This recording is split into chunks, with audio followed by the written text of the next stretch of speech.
In an instant that shattered rehearsed calm and demanded an answer from millions of fans, Jimin's mother reportedly confronted Jungkook.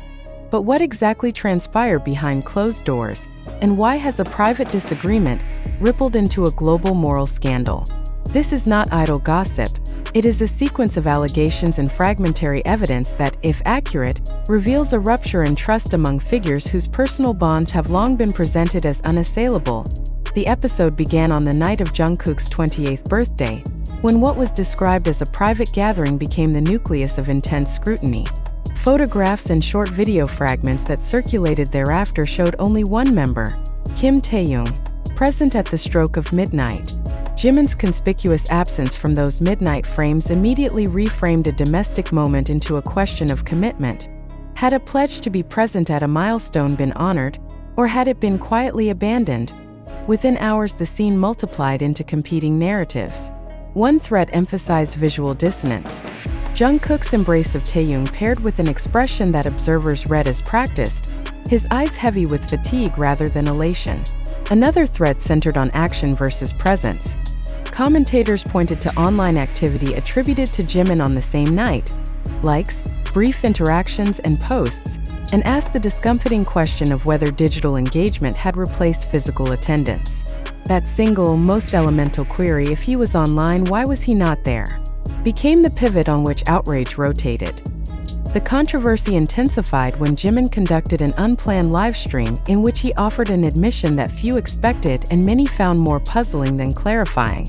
"I need to explain something," he said, lowering his gaze. "There's a reason Jungkook is disappointed in me. I made a promise and I broke it." Those words, succinct and laden with regret, transformed a missing presence into a moral transgression in the eyes of many fans. A personal contract violated at a moment of symbolic significance. Crucially, the admission did not specify particulars. It invited inference and thereby magnified speculation. What followed, as reported by multiple accounts circulating within fan communities and informal networks, was a private confrontation. Witnesses claimed that Jungkook addressed Jimin directly, and with unusual severity, demanding an explanation for the broken promise. The exchange, these reports insist, carried a bluntness rarely seen in public interactions among the group. Forceful questions, terse replies, and an emotional intensity that suggested more than surface disappointment.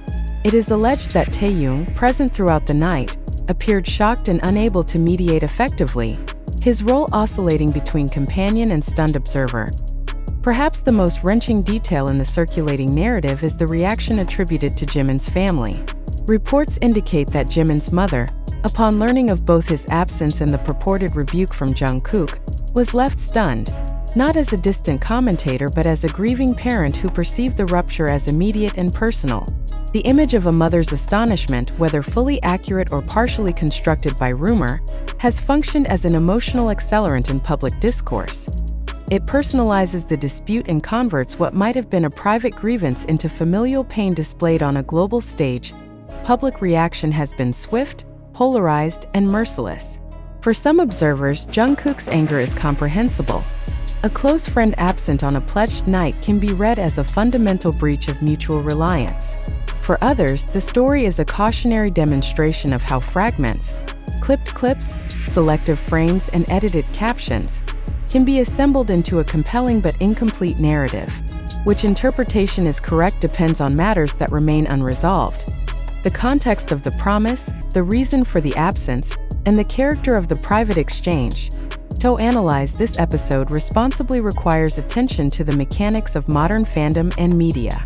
Short-form video platforms, instantaneous reposting, and an incentive structure that rewards engagement have together created an environment where partial truths are quickly amplified into perceived facts. A single frame can be weaponized. A candid, private admission can be repurposed into a moral indictment. The ecosystem that consumed and propagated these fragments does not operate as a neutral archive of events but as an active generator of interpretation, often favoring drama over nuance. Yet the human dimension must not be reduced to algorithmic critique. If Jimin's livestream was sincere, if his voice truly broke as he admitted failing a pledge, then the psychological reality for those involved is immediate and significant. Promises among longtime companions carry weight far beyond formality. They are modes of mutual support that sustain personal resilience amid relentless professional pressure. Jungkook's visible hurt, then, may reflect disappointment at a perceived erosion of that support, while Jimin's contrition signals recognition of a personal shortcoming with consequences that ripple into family life. The presence of Jimin's mother in the public imagination alters the moral calculus. Parental reaction transforms private peer conflict into a domestic concern, intensifying scrutiny and moral judgment. A mother's shock read through the public lens is amplified into moral language, neglect, betrayal, or failure to uphold duties. Such interpretations, however, risk conflating emotion with evidence. Without direct corroboration, the reported family reaction should be treated as a personal experience shared by a private individual, deserving of empathy and privacy rather than public adjudication. There are several plausible outcomes to consider, none of which can be asserted as probable without further verified information. One path leads to reconciliation. Private apology, reparative gestures, and a restoration of trust that reaffirms the relationship's durability. Another leads to a lingering estrangement, wherein the missed commitment becomes emblematic of shifting priorities and a slow drifting apart. A third possibility is that the episode is significantly magnified by external actors who stand to gain from prolonging the drama, converting a personal mistake into a protracted spectacle. The ethical question for observers, and particularly for members of an intensely loyal fandom, is whether immediate moral certainty serves justice or whether it merely satisfies a hunger for definitive narratives. The rush to assign blame obscures ambiguity and punishes without full context. A more measured stance would privilege corroboration, respect the privacy of families, and recognize that public figures retain the right to resolve their personal affairs away from viral judgment. This case also surfaces deeper questions about the construction of authenticity in celebrity culture. When performers present themselves as a chosen family, fans reasonably expect alignment between public claims and private behavior. A failure to meet that expectation can feel like betrayal. Equally, the fetishization of intimacy can render ordinary human lapses into moral catastrophes. The collision of those expectations with the messy contingencies of life, fatigue, competing obligations, personal conflict, produces the very crises that social media then accelerates. For those seeking clarity, the prudent approach is insistence on verified information and caution against moral grandstanding. Ask: who has provided first-hand accounts? What corroborative evidence exists beyond edited clips and hearsay? How might intervening factors, scheduling, health, miscommunication, explain apparent contradictions? These are not rhetorical evasion but methodological safeguards against turning rumor into judgment. Until clear, substantiated details are available from those directly involved, the most responsible posture is one of critical restraint. The image of a birthday-turned battleground, of stunned faces and tearful admissions, will remain vivid in the public imagination. Yet vividness is not proof. The reported rebuke and a mother's shock are, whether literal or partially constructed, a reminder that human relationships are fragile and that the eagerness to weaponize private error risks inflicting further harm. In conclusion, what happened on that night is, at present, a constellation of claims, partial confessions, and visual fragments that together invite strong feelings but fall short of conclusive proof. The stakes are not merely reputational for the individuals involved. They are ethical for an audience that must decide how it will witness private pain. Will the fandom coalesce around punitive certainty, or will it exercise the patience and humility that complex human situations demand? The answer to that question will determine not only how this particular episode is resolved, but how future fractures in public trust are understood and, perhaps, repaired. What remains unresolved is whether this confrontation marks a fleeting rupture or a lasting fracture in trust. The narrative, amplified by speculation, has blurred the line between fact and sensation. Jimin's broken promise, Jungkook's sharp response, Taehyung's stunned silence, and a mother's reported shock now stand as symbols of deeper tensions that fans may never fully comprehend. Until those directly involved choose to speak with clarity, all that exists are fragments shaped by emotion. The question lingers: was this a singular moment of human failing, or the first visible crack in bonds once believed unbreakable? In the wake of the reported confrontation between Jungkook and Jimin, and the stunned reaction attributed to Jimin's mother, a deeper and more urgent question now demands attention. Should this narrative be accepted as reality, or is it merely another construction of the media ecosystem designed to capture engagement at any cost? This question is not trivial. It strikes at the heart of how global fandoms consume, interpret, and reproduce information in an age when speed of dissemination consistently outpaces the verification of truth. Can any of us be certain that what has been presented to us is genuine, or are we participating in a carefully orchestrated cycle of sensationalism? The alleged details, drawn from sources across TikTok, YouTube, Twitter, and other media outlets, offer a fragmented chronology that has been shaped by editing, repetition, and the interpretive lens of those who stand to gain from virality. Should we not pause and interrogate the motives of those who publish selective images and emotionally charged captions? If we fail to do so, are we not complicit in transforming rumor into reality, thereby amplifying a narrative that may have little grounding in fact?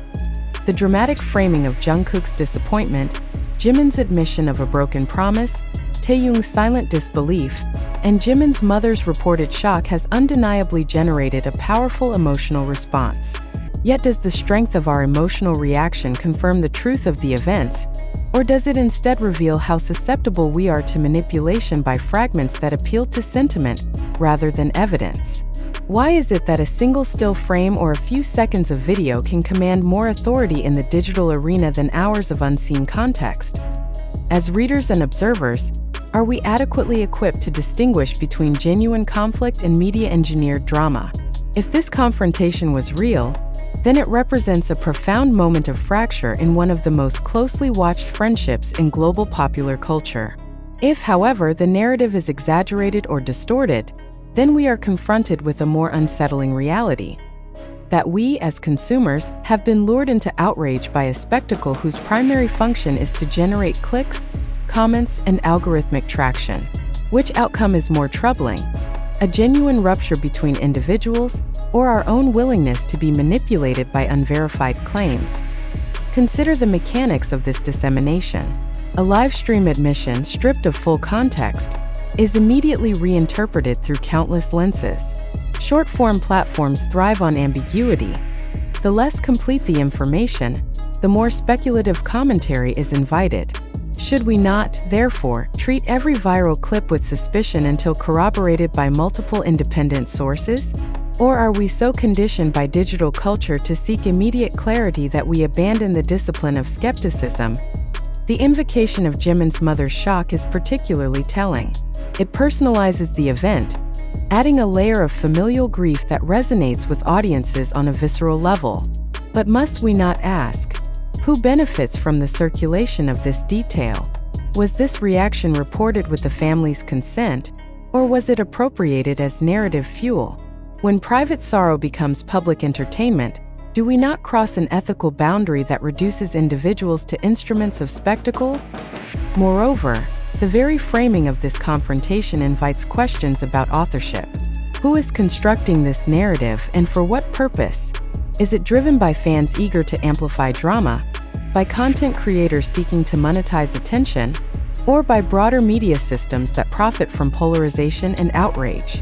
If the motive is profit rather than truth, why should we trust the product? And if the narrative is deliberately magnified, are we as readers not obligated to resist becoming passive consumers of distortion? We must also confront the allure of certainty. Audiences often demand definitive answers. Who was right, who was wrong, who betrayed whom? But real human relationships are rarely reducible to binaries. Should we not, therefore, resist the temptation of moral clarity in favor of accepting ambiguity? Or do we prefer the simplicity of judgment, even if it is built on incomplete or misleading evidence? This moment should serve as a provocation. Are we engaging with reality, or with a simulation carefully designed to trigger emotional investment? Does our outrage reflect genuine concern for the individuals involved, or does it reveal our own complicity in sustaining a system that thrives on endless cycles of crisis and reconciliation? Are we, in essence, consuming human pain as entertainment under the guise of loyalty? The urgency of these questions cannot be overstated. If the incident is genuine, then the parties involved deserve privacy and compassion rather than unrelenting speculation.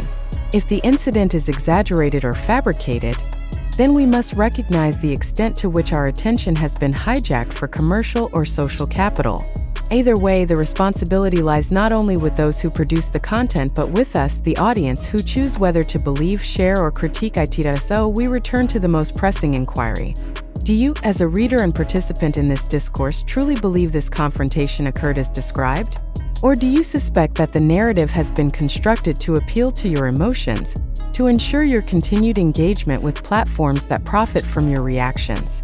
If you cannot answer these questions with certainty, then should you not adopt a posture of rigorous skepticism? Reflection is not optional, it is essential. If we accept every viral fragment as truth, we contribute to a culture in which ambiguity is erased and private lives are endlessly commodified. If we, instead, insist on verification, context, and ethical restraint, we may begin to restore balance between consumption and reality. But the choice lies with each of us. Will we surrender to the seduction of sensation, or will we demand a higher standard of evidence before passing judgment? This article, like the circulating narratives it examines, cannot offer definitive conclusions. What it can do is insist on critical engagement. Every reader must decide: is this story evidence of a true rupture among beloved figures, or is it an artifact of a system that rewards sensationalism over substance? In asking that question, perhaps we come closer not to certainty, but to a more responsible way of witnessing.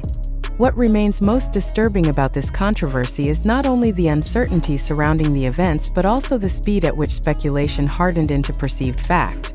Within hours, an intimate disagreement reportedly involving Jungkook, Jimin, and Jimin's mother was transformed into a global spectacle. But can we, with integrity, claim to know what truly happened? Or are we merely reciting fragments assembled by algorithms, edited by content creators, and consumed without the caution they deserve? It is tempting to assign blame quickly. Some argue Jungkook's frustration was justified. Others insist Jimin's lapse was human and forgivable, while still others suggest the entire episode has been distorted for attention. Yet what if all of these interpretations are incomplete? What if the truth exists outside the binary logic of loyalty and betrayal, and instead reflects the complex pressures of life lived under constant surveillance? Shouldn't we consider the possibility that the emotional intensity we perceive may have been magnified, if not manufactured, by the media machinery that thrives on ambiguity? The role of Jimin's mother in this narrative intensifies the emotional charge, but should her reported shock be accepted as verified fact, or treated as another piece of information strategically amplified to heighten audience reaction? When family members are drawn into the discourse, do we not risk crossing the line from critical observation into voyeurism? Are we, as consumers of this story, entitled to such details, or does our curiosity erode the dignity of those directly affected? The questions extend further. Why do we, as global audiences, allow ourselves to become arbiters of private bonds we cannot fully understand?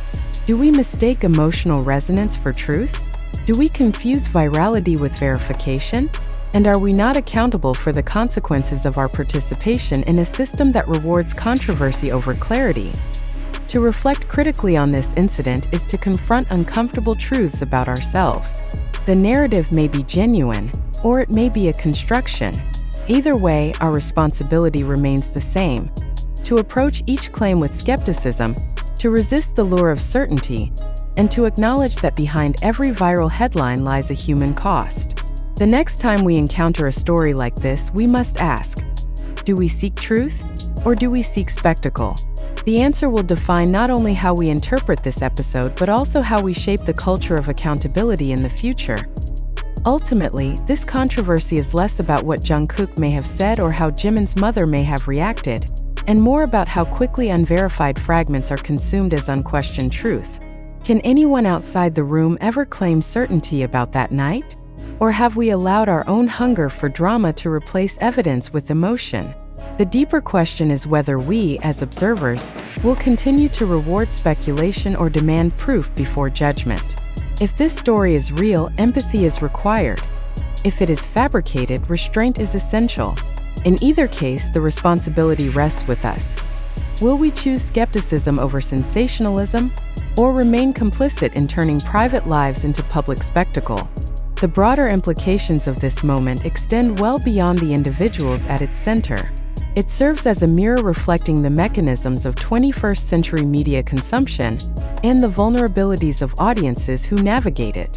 We must ask whether the culture of fandom has matured enough to handle ambiguity, or whether it still demands neatly packaged narratives of loyalty and betrayal to sustain engagement.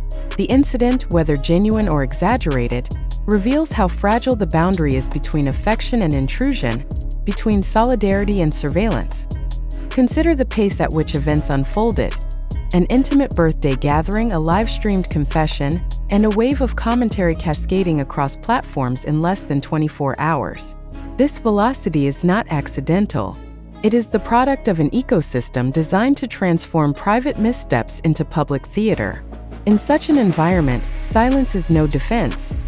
Absence becomes evidence, and hesitation is interpreted as guilt. The figures involved, Jungkook, Jimin, Taehyung, and even Jimin's mother, were not only participants in a personal dispute but unwilling actors in a drama scripted by algorithms and amplified by human appetite for drama. Yet this is also a story about promises. A broken commitment, however small in the scale of global fame, has been magnified into a symbol of reliability, respect, and trust. For fans who invest their own emotions into the bonds among these figures, the promise carries moral weight. If they can fail one another, what does that say about the authenticity of the relationships presented to the public? And if the authenticity is questioned, does the foundation of the fandom itself tremble? Such questions expose the delicate interplay between performance and sincerity, a tension that has always haunted celebrity culture. The invocation of Jimin's mother underscores this tension. Her reported reaction is not just an emotional detail, but a reminder of the human cost of public speculation. Behind every headline and viral clip stands a family member whose grief, disappointment, or pride may be appropriated without consent.